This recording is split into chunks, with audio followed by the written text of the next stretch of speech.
ጓደኝነትን መመስረት። ብዙዎቻችን ጓደኛ እንፈልጋለን። አንዳንዶች ብዙ ጓደኛ ሲፈልጉ፣ አንዳንዶች ደግሞ አንድ ወይ ሁለት ጓደኞች እንዲኖራቸው ይፈልጋሉ። ለአንዳንዶች የጓደኛን ቦታ ስራቸው ወይም ቤተሰቦቻቸው ያሟሉላቸው ይሆናል። አብዛኛውን ጊዜ በመከራና በችግር ወቅት ግማሽ ያሉ ጓደኞቻቸው ይሸሿቸዋል።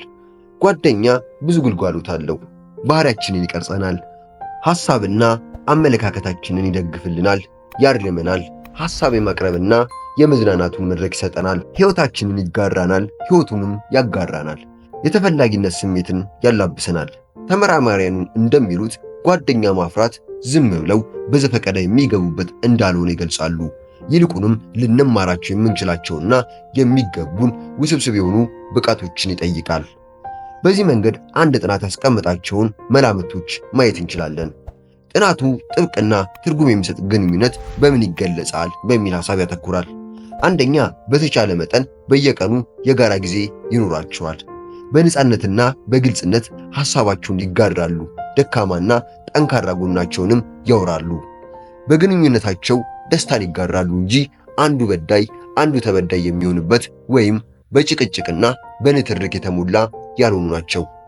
በፍቅርና በመከባበር ላይ የተመሰረተ በመሆኑ ስሜታቸውን ይጋራሉ እንጂ አይደባበቁም። ጓደኛ ፈልጎ ማግኘት። ጓደኛ የት ይገኛል? አብዛኛውን ጊዜያችንን በምናሳልፍበት ቦታዎች ማለትም በቤት አቅራቢያ፣ በሰፈር፣ በትምህርት ቤት፣ በክፍል ውስጥ፣ በሥራ ቦታ፣ በስፖርታዊ ቦታዎች ምን አይነት ሰዎችን ነው ለጓደኝነት የምንመርጠው? ይህ የፍቅር አጋርንም ያካትታል። በአብዛኛውን ከኛ ጋር የሚመሳሰሉትንና የሚቀርቡንን ነው። ይህም ሲባል በፍላጎት ወይም በጥቅማቸው፣ በዋጋ ወይም በአመለካከታቸው ሊሆን ይችላል። እነዚህን ነገሮች ከሌሉ አብረናቸው መሆን ላንመርጥ፣ እነሱም ስሜታችን ሊጋሩ ላይችሉ ይሆናል። ጓደኛን ለማፍራት ማድረግ ያለብን ዋነኛውና ቀዳሚው ተግባር ቀርቦ የማናገርን ድፍረትና የፍላጎት ስሜታችንን ማዳበር ነው። በእርግጥ ሕይወት ሊመራ የሚችለው ጓደኛን በማፍራት ብቻ አይደለም። ስራቸውንም ፍላጎታቸውንም ለጓደኞቻቸው በማድረግ ሕይወታቸውን የሚመሩ ሰዎች አሉ። ጥሩ ጓደኛ ማለት ግን ሁሉንም ፍላጎታችንን አሟልቶ ይዛል ማለት አይደለም። ሴቶች በትዳር ዓለም ሲገቡ ባለትዳር ሴቶችን ይተዋወቃሉ። ከልምዳቸው መፍትሄዎቻቸውን ስለሚለዋወጡ በዚህ አይነት ሁኔታ ላይ የተመሰረተ ጓደኝነቶቻቸውን በብዛት እናያለን። ወንዶችም በእግር ኳስ ጨዋታና በመሰል ስፖርታዊ እንቅስቃሴዎች ላይ የሕይወት ልምዳቸውን የሚያጋሯቸውን ጓደኞች ያፈራሉ። የልብ ጓደኛ ለመሆን ብዙ ጊዜ ሊወስድ እንደሚችል አንዳንድ ጥናቶች ይገልጻሉ። በጓደኝነት ሕይወት ውስጥ ደስታ ብቻ ሳይሆን አንዳንዴ መራር ውጣ ውረዶችንም ጓደኝነቱን ሲያጠነክሩት እናያለን። ከልብ ጓደኞቻችን ጋር ሰፋ ያለ ጊዜን ማሳለፍ እንድንችል የጠበቀ ጓደኝነት ከሌለን ሰዎች ጋር ብዙ ጊዜ ማስወገድ ይኖርብናል። ጓደኛ ጠቃሚ ሀብት ቢሆንም ለራሳችን ጊዜ መስጠቱንና ከራሳችን ጋር መመካከርንም ቸል ልንለው አይገባም። ሌላኛው ጥሩ ጓደኛ ለማግኘት ከራሳችን የሚጠበቅብን ነገር ራስን ቀለል አድርጎ ማቅረብና ራስን መቀበል ነው። ከሌሎች ጋር የጠበቀና የጠለቀ ጓደኝነት እንዲኖረን ከሚያግዙን መመዘኛዎች አንዱ ራስን በግልጽ ማቅረብና መቀበል ነው። ይህ የጤናማ ባህሪ መገለጫ በመሆኑ ግንኙነታችንን ይወስነዋል። በጠበቀ ጓደኝነት መሃል ራስን በግልጽ ማቅረብ አስፈላጊ ቢሆንም በእርግጥ ራስን ግልጽ ማድረግ ሲባል መጠን ሊኖረው ይገባል። አይነቱም ሊመረጥ የግድ ይላል። ይህ ካልሆነ ግልጽነታችን መስመሩን የሳተ ይሆናል። ለምሳሌ አሁን ለተዋወቁት ሴት ልጅ ጡትን በተመለከተ ሙገሳን ቢለግሷት ምን ያህል ጥርጣሬ ውስጥ ልትገባ እንደምትችል ማየት ግልጽ ነው። ኑሮ መኖር እንደከበደህና እንደሰለቸህ በቅርብ ለተዋወቀው ሰው መናገር ረባሽ ነው። በተጨማሪም ጥሩ እሳቤዎቻችንንም የማንነግርባቸው አጋጣሚዎች ሊኖሩ ይችላሉ።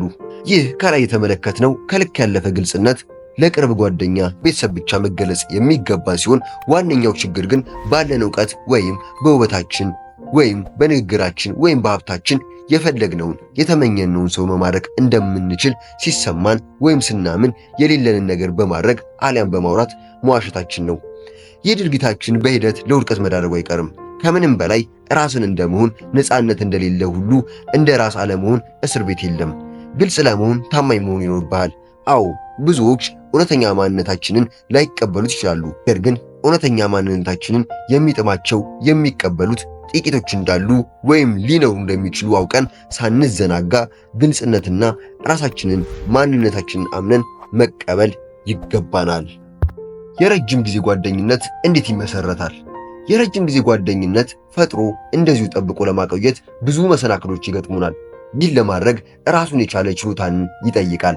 እንደ መሰናክልነት የሚነሱ ብዙ ነጥቦችን መጥቀስ ይቻላል። አንደኛው አለመደማመጥ። ያለመደማመጥ ችግር በአብዛኞቻችን ላይ ይንጸባረቃል። በእኔ አውቃለሁነት ወይም በበላይነት ስሜት ወይም ፖለቲካና ሃይማኖታዊ ጨዋታዎች ሲነሱ ስሜታዊ ከመሆን በላይ ላለመረታት በሚፈጠሩ ግሹሚያዎች ሰዎች ከመግባባት ይልቅ ወዳልተፈለገ መንገድ ያመራሉ። ስለሆነም እነዚህ የማያግባቡና አጨቃጫቂ የሚባሉ ሐሳቦችን በፍጥነት ወደ ሰላማዊ መንገድ ወደሚለውጡ ላላ ያለ ርዕሶች መቀየር፣ አንዳቸውን የማዳመጥ ፍላጎት ማሳየት፣ ምጸት ማስወገድና ለችግሮቹ መፍትሄ ይሆናሉ። መልካም የጓደኝነት ዘመን፣ ሰናይ ጊዜ።